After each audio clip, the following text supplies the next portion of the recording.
जब जगत की उत्पत्ति में आत्माओं का अविवेक और उनका किया हुआ कर्म निमित्त है तथा बंधन में रहकर आत्मा बराबर कर्म करता रहता है और अविवेक उसी तरह बना रहता है, तब क्या आत्मा का छुटकारा इन दोनों से कभी हो सकता है या नहीं हो सकता? क्योंकि पहले उसने कर्म किया इसलिए उसको ये संसार मिला, अब ये संसार मिला तो अब और कर्म कर रहा है, भोक्ता बन रहा है, तो और ये कर्माशय बनता चला जा रहा है, फिर इसको भोगने के लिए आएगा, फिर और कर्म करेगा, तो ये प्रवाह चल ही रहा है अनादिकाल से। और जो अनादि होता है वो तो अनंत भी होता है, तो आगे भी ऐसे ही चलता रहेगा, क्योंकि कुछ तो स्पेशल तो हम कर नहीं रहे अभी, हम तो ऐसे अभी भी भोक्ता भाव में ही रह रहे हैं, तो कह रहे हैं तो ये तो कभी छुटकारा होगा ही नहीं। तो सूत्रकार कह रहे हैं नो भयम च तत्वाख्याने, कह रहे हैं दोनों ही नहीं होंगे, ना करता रहेगा ना भोगता रहेगा। कब? तत्वाख्याने, तत्व ज्ञान हो जाए तो, तत्व ज्ञान हो जाए तो दोनों ही कट जाएंगे, किया हुआ भी नष्ट हो जाएगा, जो इसका कर्माशय बना हुआ है ना किया हुआ, वो भी नष्ट हो जाएगा और आगे भी नहीं करेगा और भोक्ता भी नहीं बनेगा। तो तत्व ज्ञान होने पर उभयम, ये दोनों बातें नहीं रहती। जब किसी आत्मा को अपने स्वरूप का साक्षात्कार हो जाता है, यह अवस्था प्रकृति पुरुष के विवेक ज्ञान की कही जाती है। जब इन दोनों का विवेक ज्ञान हो जाए, ये प्रकृति है ये मैं पुरुष हूं, बस इतना सा काम करना है। देखो पूरे जीवन का 100 सालों का एक छोटा सा काम दिया भगवान जी ने हमारे को, कि तुम ये देख लो कि ये मैं पुरुष हूं और ये मेरे साथ प्रकृति है, ये मेरा शरीर है, मन बुद्धि चित्त अहंकार, और ये मैं आत्मा हूं। बस इतना सा ही करना है, दोनों यही हैं, इतने से में ही हैं। और इतने से में भी ये कहें कि नाभि के ऊपर ऊपर ही है, उससे नीचे भी मत जाओ, बस इतना इतना ढूंढना है आपको, केवल सारी जिंदगी का एक काम है। उसके बाद तो जो होगा वो होगा स्वाभाविक रूप से, उसमें आपको करने की जरूरत नहीं है। तो आपको कोई गहन जंगल में नहीं घुसाया भगवान ने, इतने से में घुसा रखा है, बस इतने से में ढूंढना है। तो ये कितना सरल काम है कि कठिन काम है? कठिन काम है, इतनी इतनी छोटी जगह में ढूंढना। कोई इतना कमरा भी नहीं दिया, इतनी छोटी सी जगह में ढूंढना है बस, है इतना ही आसान है। आपका ही घर है, आपका ही शरीर है, ढूंढने वाले भी आप ही हैं, इतना ही है।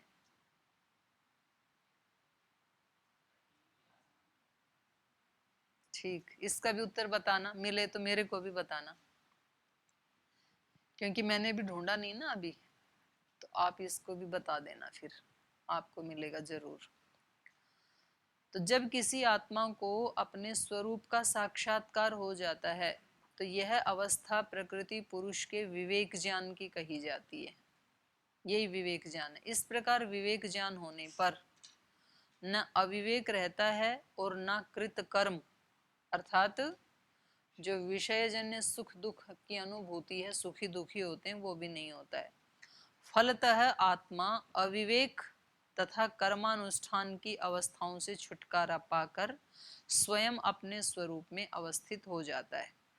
और सूत्र में जो च पढ़ा है, नो भयम च, तो कह रहे हैं च का प्रयोजन है कि सूत्र के उभय पद से यहाँ कर्तृत्व और भोक्तृत्व की विवेक ज्ञान हो जाता है, तो ना इसमें कर्तृत्व रहता है और न तो भोक्तृत्व रहता है, जो ऊपर आ रहा था ना, तो दोनों ही नहीं रहते हैं। तत्व ज्ञान के अनंतर, उसके बाद तुरंत बाद, इनका भी शब्दादि विषय संपर्क जनित अस्तित्व आत्मा के साथ नहीं रहता। शब्द स्पर्श रूप रस गंध, इन 5 विषयों से ही सुख दुख आदि मिलते हैं। तो जब अपने स्वरूप को जाना, तो आत्मा के साथ इनका संपर्क हट जाता है, भोग नहीं उसको करता नहीं है, तो भोगता भी नहीं है।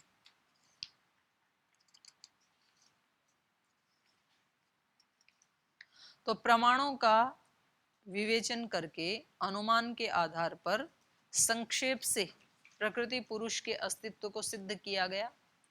अब उसमें अन्य बाधाओं और विशेषताओं का यथाशक्य विस्तार पूर्वक विचार किया जाएगा। प्रकृति आदि की सिद्धि के लिए प्रदर्शित अनुमान में प्रथम अनुपलब्धि रूप बाधा का निराकरण सूत्रकार कर रहे हैं। कह रहे हैं ये प्रकृति या पुरुष ये दिखाई क्यों नहीं देते, उनकी अनुपलब्धि क्यों है, उपलब्धि क्यों नहीं होती है। तो पहले प्रकृति के बारे में बता रहे हैं। विषयो अविषयोपि अति दूरादे हानोपादानाभ्याम इंद्रियस्य। कह रहे हैं विषय विषय अपि, विषय भी, शब्द स्पर्श रूप रस गंध आदि जो हैं ये विषय भी इंद्रियस्य अविषय, इंद्रियों का अविषय है। कब? अति दूर आदि, अति दूर आदि हो तब। अति दूर है कोई रूप तो चक्षु के लिए वो विषय नहीं बनेगा, अविषय ही रहेगा, दिखाई नहीं देगा। कोई शब्द कान से अति दूर है तो वो हमारा कान का विषय नहीं बनेगा, कान के लिए अविषय रहेगा। अब दिल्ली में कौन क्या बोल रहा है तो थोड़े हमें सुन रहा है, क्यों नहीं सुन रहा है, शब्द तो है, दूर है, वो अति दूर है इसलिए। तो कह रहे हैं कि अति दूर होने से इंद्रियों का विषय अविषय हो जाता है। और अति दूर आदि, आदि कहने से फिर और भी कारण आ जाएंगे। हानोपादानाभ्याम वहां पर आया है ना कारिका में, कितने कारण हैं अनुपलब्धि के? 8 कारण हैं, कारिका जो पढ़ी है। तो अति दूर आदि होने से हानोपादानाभ्याम, हान और उपादान से, इंद्रिय का हान और उपादान होने से भी विषय की प्राप्ति नहीं होती है। क्या है ये हानोपादान? वो पढ़ रहे हैं। किसी वस्तु के अभाव को केवल इतने से निर्धारित नहीं किया जा सकता कि वह इंद्रियों से नहीं जाना जा रहा है। कोई विषय यदि इंद्रियां नहीं जान रही हैं तो इसका ये अभिप्राय नहीं है कि वो है ही नहीं। यदि यह विचार ठीक होता कि जो वस्तु इंद्रियों के द्वारा नहीं जानी जाती उसका अभाव है, उसके अभाव को स्वीकार करना चाहिए, तो अतीन्द्रिय प्रकृति आदि पदार्थों की अनुपलब्धि का कारण अभाव स्वीकार किया जा सकता था। परंतु अनेक बार ऐसा होता है कि विद्यमान भी पदार्थ कुछ दोषों के कारण इंद्रियों का विषय नहीं बन पाता है। वे दोष क्या हैं? अति दूर, कोई भी पदार्थ अति दूर होने के कारण दृष्टिगोचर नहीं होता, जैसे कि आकाश में दूर उड़ता हुआ पक्षी। और यदि वही पक्षी ठीक दूरी पे हो, पास में हो, तो दिख जाता है।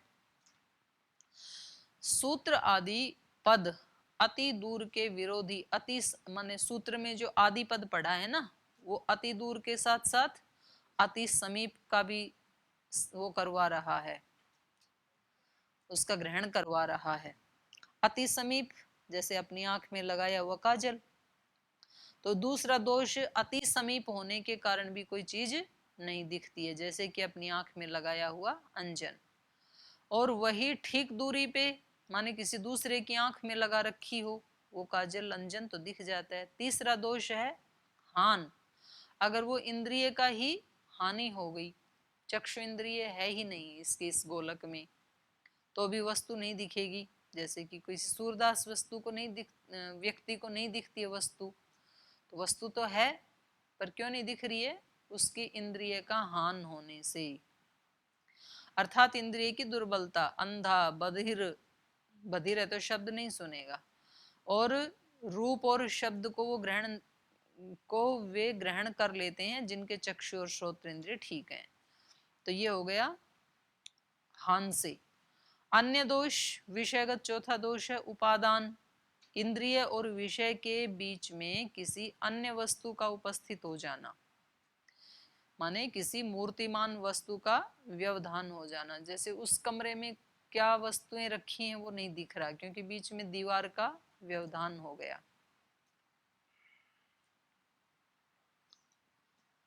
तो ये सब दोष ऐसे विषयों में लागू होते हैं जो किसी इंद्रिय गोचर होते हैं, इसलिए ये नहीं कहा जा सकता कि जो पदार्थ एक समय में नहीं दिख रहा वो है ही नहीं, उसका अस्तित्व ही नहीं, ये नहीं कह सकते।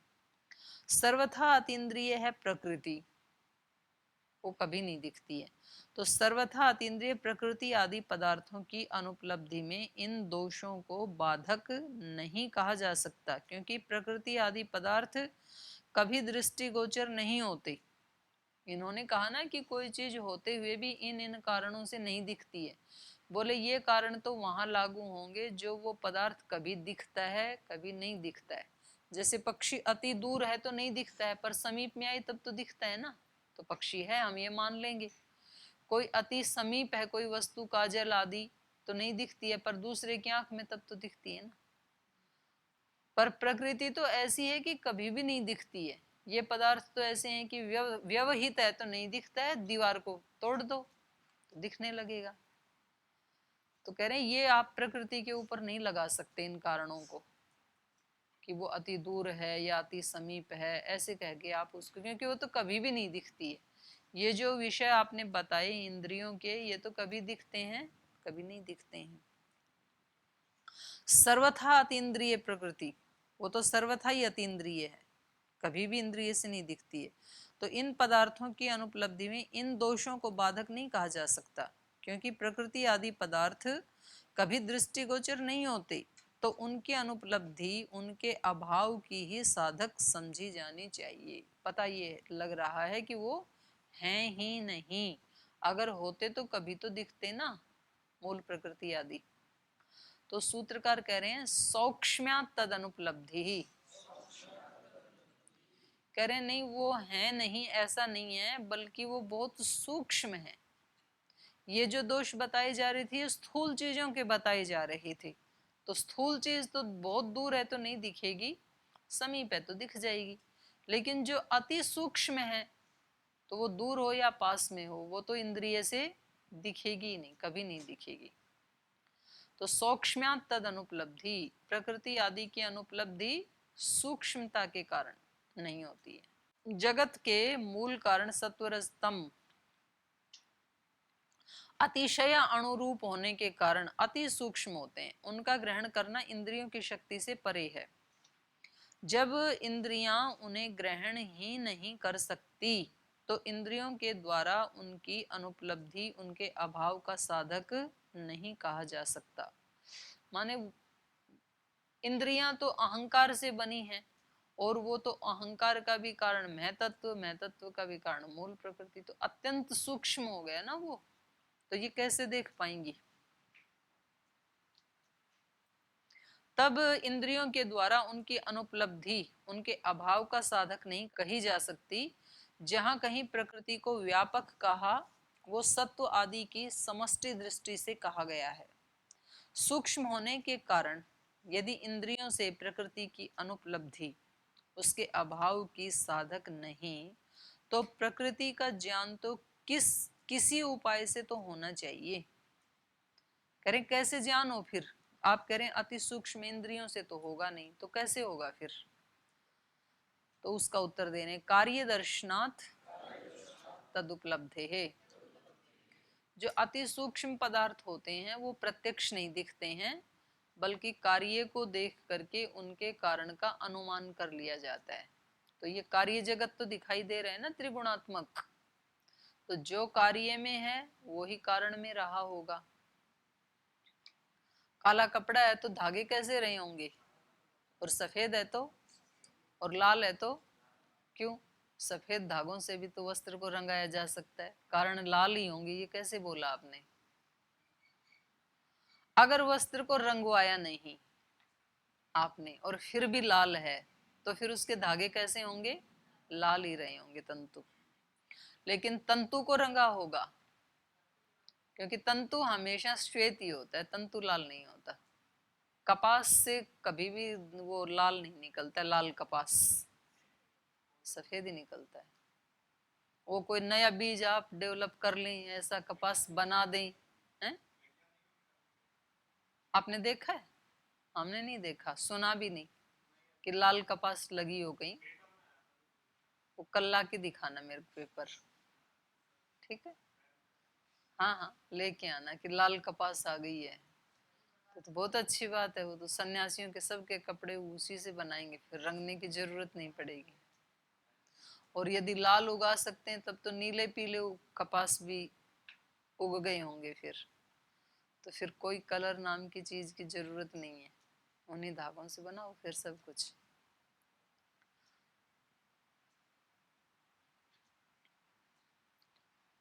ये जो 7 रंग है ना सूर्य की रश्मि में, उसमें भी वो बताते हैं कि मूल रंग तो 3 ही हैं, उन्हीं के ही कुछ थोड़ा मिक्सअप कर करके फिर ये बहुत सारे रंग वो कर लेते हैं, डेवलप कर लेते हैं। कंप्यूटर में कितने रंग उपलब्ध होते हैं? 3 ही है ना, बस उतने ही है। उसी से ही फिर दूसरे रंग सारे। चलो आगे चलो। कार्य दर्शना तद उपलब्ध है, कार्य ज्ञान से अथवा कार्य देखे जाने से तद उपलब्ध है, प्रकृति का ज्ञान उपलब्ध हो जाता है। प्रकृति की उपलब्धि कार्य को देखने से होती है। यद्यपि प्रकृति अतीन्द्रिय पदार्थ है, इंद्रियों से उपलब्ध होने वाला नहीं है, पर यह सारा जड़ जगत उसका कार्य है। हम देखते हैं यहाँ प्रत्येक वस्तु, प्रत्येक व्यवहार, प्रत्येक विचार और सुख दुख मोहात्मक है, त्रिगुणात्मक है। हर वस्तु त्रिगुणात्मक, हर व्यवहार, हर विचार, सब कुछ क्या है? त्रिगुणात्मक, सुखात्मक, दुखात्मक, मोहात्मक। इस प्रकार जगत त्रिगुणात्मक सिद्ध होता है। इसमें लगातार होने वाले परिणाम को देखकर हम ये जान लेते हैं कि इसका कोई त्रिगुणात्मक मूल उपादान अवश्य रहा होगा, क्योंकि कोई परिणामी तत्व अपने मूल उपादान के बिना नहीं हो सकता, ये नियम है।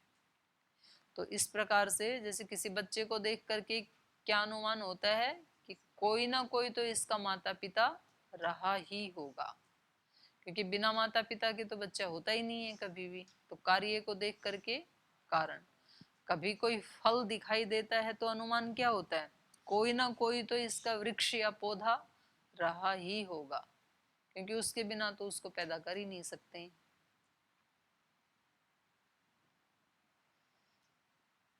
तो ये इस प्रकार त्रिगुणात्मक कार्य जगत से उसके मूल उपादान त्रिगुणात्मक प्रकृति का अनुमान हो जाता है। फलतः केवल दृष्टिगोचर न होने से प्रकृति का अभाव नहीं माना जा सकता। कोई चीज दिखती नहीं है इसका मतलब ये नहीं है कि है नहीं। तो ऐसे तो बोलते हैं ना लोग कि परमात्मा है, तो दिखता क्यों नहीं है? दिखना चाहिए। दिखता नहीं है इसका मतलब है ही नहीं, ऐसे ही बहका रखा है लोगों ने। तो जो लूट खसूट करने वाले लोग हैं ना, वो बोले ये सब ये जो धार्मिक लोग हैं ना, इन्होंने बहका रखा है, कोई परमात्मा नहीं है, सब लूटो और खुशी से रहो, आनंद से रहो। जहां भी जो मिले किसी का धन दौलत, उससे छीन के और खुशी से रहो। कोई दंड देने वाला नहीं, कोई हाथ पकड़ने वाला नहीं है। ये इन लोगों ने डरा रखा है हमको, ऐसे बोलते हैं। अनेक आशंकावादी मूल उपादान के संबंध में अनेक प्रकार की कल्पना कर सकते हैं। उस अवस्था में त्रिगुणात प्रकृति के अस्तित्व का सिद्धांत स्थिर नहीं रहता। कह रहे हैं कि ये तो आपने जो एक कल्पना कर ली कि कार्य ऐसा है तो कारण ऐसा होगा, तो कह रही है त्रिगुणात प्रकृति के अस्तित्व का जो सिद्धांत है ये स्थिर नहीं रह पाएगा, कोई और भी अनुमान कर लेगा। क्योंकि चीजें केवल सुखात्मक, दुखात्मक और मोहात्मक ही नहीं दिखती, और भी कई कई रूपों में दिखती हैं। तो फिर वैसा वैसा ही उनका कारण होगा, ये भी मान लेंगे। त्रिगुणात्मक क्यों, सतरंगी मानेंगे हम तो प्रकृति को, क्योंकि हमें तो 6-7 प्रकार के अनुभव होते हैं चीजों को देख करके, 3 ही प्रकार के नहीं होते हैं। तो फिर ये स्थिर नहीं रहेगा। तो इसका उत्तर दे रहे हैं, वादी भी प्रतिपत्ते तदा सिद्धि रीति चेत। तो ये जो सूत्र है ना, ये उसका है, पूर्व पक्षी का ही। वादी भी प्रतिपत्ते, वादियों के विरुद्ध कथन से, उनकी विरुद्ध विरुद्ध विप्रतिपत्ति होने से। विप्रतिपत्ति मतलब विरुद्ध कथन। तो जो वादी हैं, जो विरोधी हैं, उनके विप्रतिपत्ति विरुद्ध कथन से तत्सिद्धि रीति चेत, उस मूल प्रकृति की सिद्धि होने लगेगी। जैसे जैसी वो बताएंगे ना वैसी वैसी ये होने लगेगी।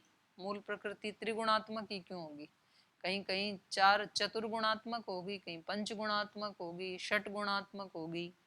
तो फिर क्या करेंगे आप, ऐसा कहे यदि तो कह रहे हैं मूल उपादान के संबंध में वादी अनेक प्रकार के कथन उपस्थित कर सकते हैं। जैसे कोई चेतन ईश्वर से जगत की उत्पत्ति कहने लगे कि वहीं से ईश्वर से ही उत्पन्न हुआ, अथवा जगत का उपादान पुरुष को ही बताए। इसी प्रकार कोई स्वभाव को उपादान बताए कि ये तो स्वभाव से जगत बन गया, इसका उपादान तो स्वभाव है। अन्य कोई कहे कि अकारण ही जगत उत्पन्न हो गया, तो उपादान कारण क्या हो गया, अकारण। कोई सूक्ष्म भूतों को समस्त जगत का उपादान बताए कि बस परमाणु तक ही है, उसके आगे कुछ नहीं है। एक तो ये स्थूल दिखाई देते हैं कार्य जगत, और इसको तोड़े तो इसके परमाणु बिखर जाएंगे। तो परमाणुओं को इकट्ठा कर करके सृष्टि बन गई, और सृष्टि का कोई मूल प्रकृति आदि कोई कारण नहीं है, ऐसा कहीं कोई। तो कह रहे हैं तब इन सब मान्यताओं के रहने पर केवल प्रकृति को ही उपादान कारण कैसे माना जा सकेगा। तो इस प्रकार वादियों के द्वारा मूल उपादान के संबंध में अनेक प्रकार के कल्पित वाद उपस्थित कर देने से प्रकृति की निर्भ्रांत सिद्धि नहीं हो सकती है, अनेक प्रकार की होने लगेगी। तो अब इसका परिहार कर रहे हैं जो सूत्र था पूर्व पक्षी का। तथाप्येकतर दृष्ट्या एकतर सिद्धे नापलापः। कह रहे चलो ऐसा मान लेंगे तो भी, तथापि तो भी एकतर दृष्ट्या एकतर सिद्धे है, कार्य ज्ञान के द्वारा कारण की सिद्धि, इतना तो मानेंगे ना कि कार्य यदि है तो इसका कोई ना कोई कारण रहा होगा। तो ये सिद्धांत तो खंडित नहीं होगा कार्य कारण वाला। तो कह रहे हैं उसका तो अपलाप नहीं करेंगे, वो इसका तो खंडन नहीं करेंगे। इन सब कथित कल्पनाओं के होने पर भी समस्त वादियों ने कार्य कारण भाव को तो स्वीकार किया ही है। तब यह सिद्धांत तो स्थिर माना जाएगा कि एक तर कार्य के देखने से एक तर कारण की सिद्धि होती है। इस प्रकार कार्य के देखे जाने से कारण के अस्तित्व का अपलाप नहीं किया जा सकता। प्रत्येक वादी ने इस बात को तो निर्भ्रांत रूप से स्वीकार किया है कि कार्य मात्र का कोई मूल कारण अवश्य होना चाहिए। तो वह मूल कारण प्रकृति ही क्यों हो सकता है, अन्य कोई क्यों नहीं हो सकता, इसका उत्तर खुद ही दे रहे हैं। त्रिविध विरोधापत्तेश्च, तो त्रिविध विरोधापत्ति, त्रिविध के विरोध की आपत्ति से, तथा चकार से ले रहे हैं परिणामीता अचेतनता आदि के विरोध की आपत्ति से। यदि त्रिगुणात्मक प्रकृति के अतिरिक्त अन्य ईश्वर आदि को जगत का मूल उपादान कारण माना जाए तो संसार में अनुभूयमान त्रिविधता के विरोध की प्राप्ति होगी।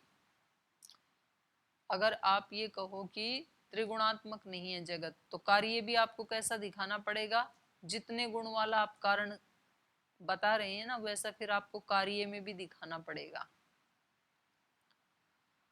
तो ये त्रिविध विरोध, तीन प्रकार का तो सारा जगत दिख रहा है, तो इसके विरोध में आपको वैसा दिखाना पड़ेगा जैसा आप बोल रहे हैं।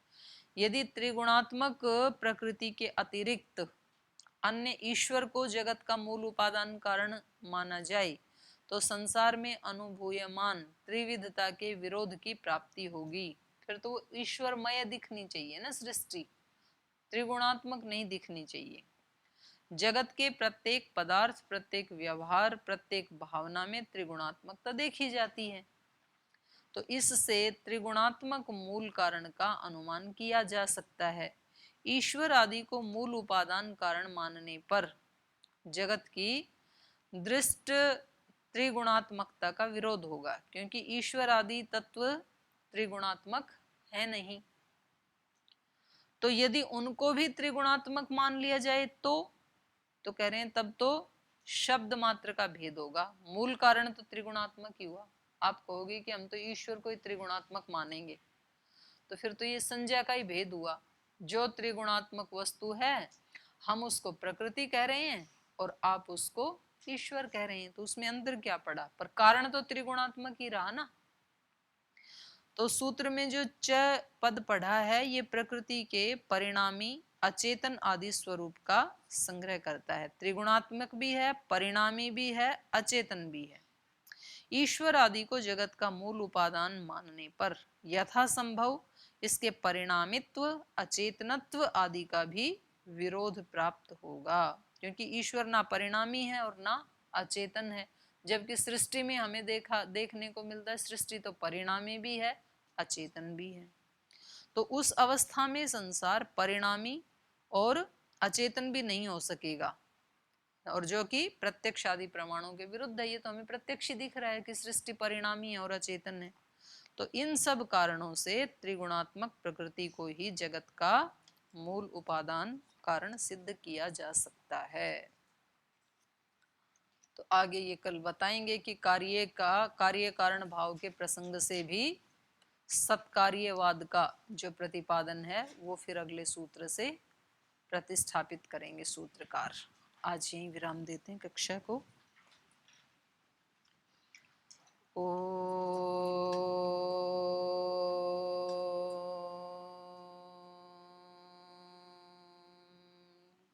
शांति शांति शांति। श्री गुरुभ्यो नमः। हे हृदयेश्वर, हे सर्वेश्वर, हे प्राणेश्वर, हे परमेश्वर। हे हृदयेश्वर, हे सर्वेश्वर, हे प्राणेश्वर, हे परमेश्वर। हे समर्थ, हे करुणा सिंधु, हे समर्थ, हे करुणा सिंधु। विनती ये स्वीकार करो। विनती ये स्वीकार करो। भूल दिखा कर उसे मिटा कर, भूल दिखाकर उसे मिटा कर, अपना प्रेम प्रदान करो।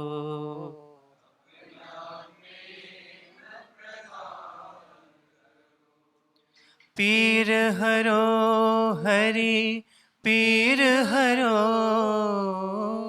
पीर हरो हरि, पीर हरो, पीर हरो हरि, पीर हरो।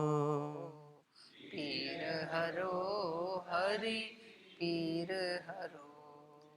हे हृदयेश्वर, हे सर्वेश्वर, हे प्राणेश्वर, हे परमेश्वर, हे प्राणेश्वर, हे परमेश्वर, हे प्राणेश्वर, हे परमेश्वर।